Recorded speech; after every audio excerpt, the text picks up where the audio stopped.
Olá! Diálogos numa semana especial com a nossa convidada Maria Inês Castro Billen, teóloga, mãe, mulher, leiga e que sempre foi envolvida na teologia moral, na antropologia teológica, e ela tem feito uma memória da ética do Papa Francisco durante toda essa semana em nossos diálogos. E hoje ela vai tratar dos sonhos que permanecem. Ela vai refletir sobre Amoris Laetitia e a sua mensagem de misericórdia para as famílias. Vamos acompanhar. Hoje nós vamos terminar falando da ética presente na Amoris Laetitia, a exortação apostólica pós-sinodal. Essa exortação ela vai tratar de questões matrimoniais e familiares, mas os fundamentos éticos que estão aí expostos servem para todas as outras situações, por isso eu vou retomar, né? No capítulo 8º, a exortação fala da fragilidade de muitos dos seus filhos, né?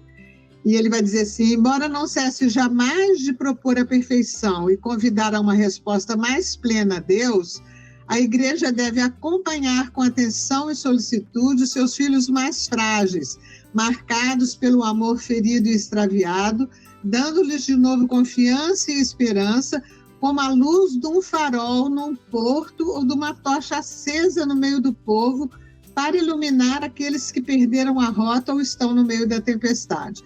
Não esqueçamos que muitas vezes o trabalho da Igreja é semelhante ao de um hospital de campanha. Depois, no parágrafo 294, ele vai dizer: é preciso enfrentar todas essas situações, que não são ideais, de forma construtiva, procurando transformá-las em oportunidades de caminho para a plenitude do matrimônio e da família à luz do Evangelho.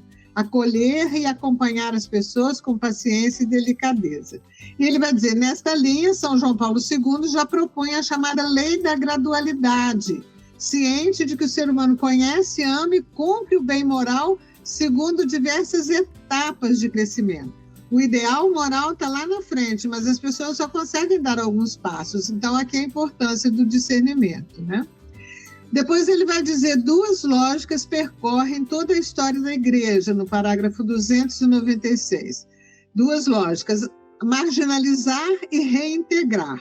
O caminho da Igreja, desde o Concílio de Jerusalém em diante, é sempre o de Jesus, o caminho da misericórdia e da integração.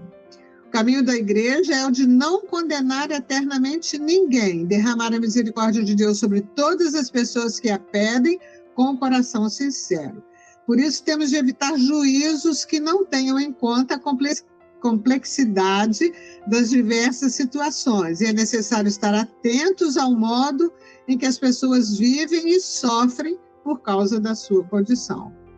Por isso, 305, parágrafo, um pastor não pode sentir-se satisfeito apenas aplicando leis morais àqueles que vivem em situações irregulares, como se fossem pedras que se atiram contra a vida das pessoas.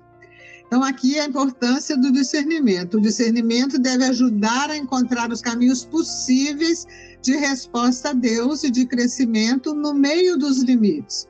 Por pensar que tudo seja branco ou preto, às vezes fechamos o caminho da graça e do crescimento e desencorajamos percursos de santificação.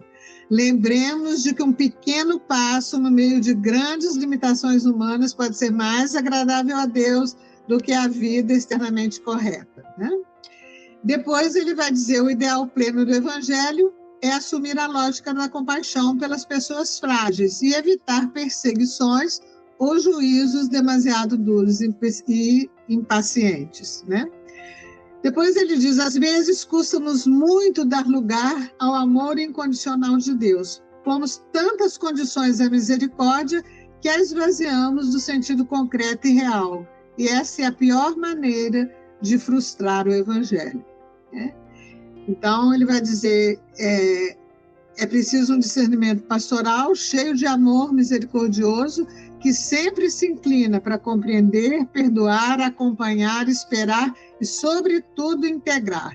Esta é a lógica que deve prevalecer na Igreja para fazer a experiência de abrir o coração àqueles que vivem nas mais variadas periferias existenciais. Obrigado, Maria Inês, por estar conosco, por nos provocar, por fazer-nos refletir e por abrir caminhos e horizontes e fazer essa bonita memória do Papa Francisco.